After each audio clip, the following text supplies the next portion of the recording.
क्या आप जानते हैं धरती माँ का वह सपूत जो सबसे कम उम्र में शहीद हुआ? सन 1908। भारत अंग्रेजों की बेड़ियों में जकड़ा था, लेकिन कुछ नौजवान ऐसे थे जिनकी आंखों में सिर्फ आजादी का सपना था। उनमें से एक था केवल 18 साल का बंगाल का सपूत खुदीराम बोस।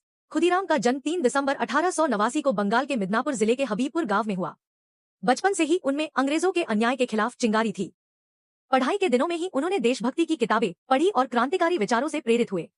उस समय बंगाल में अंग्रेज अधिकारियों की दहशत फैली हुई थी, लेकिन खुदीराम ने ठान लिया था अब अत्याचार का जवाब मिलेगा। वे क्रांतिकारी संगठन अनुशीलन समिति से जुड़ गए। अंग्रेजों का एक अत्याचारी जज किंग्सफोर्ड कई देशभक्तों को कठोर सजाएं दे रहा था। खुदीराम और उनके साथी प्रफुल्ल चाकी ने उसे सबक सिखाने का निर्णय लिया।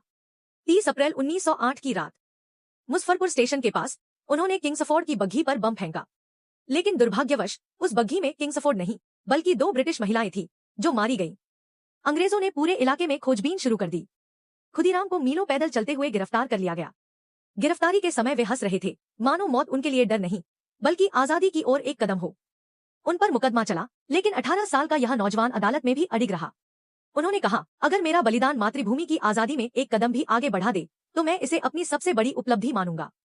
11 अगस्त 1908 की सुबह मुजफ्फरपुर की जेल में खुदीराम बोस को फांसी दी गई, लेकिन फांसी के तख्ते पर भी वे मुस्कुरा रहे थे। भीड़ वंदे मातरम और भारत माता की जय के नारों से गूंज उठी। खुदीराम बोस सिर्फ 18 साल की उम्र में शहीद हो गए, लेकिन उनका साहस आज भी युवाओं के दिलों में आग भर देता है। उन्होंने दिखा दिया कि आजादी के लिए उम्र नहीं, जज्बा मायने रखता है। 18 साल का था वो, लेकिन हिम्मत में लाखों से भारी। नाम था खुदीराम बोस। ऐसे वीडियो के लिए सब्सक्राइब करें। धन्यवाद।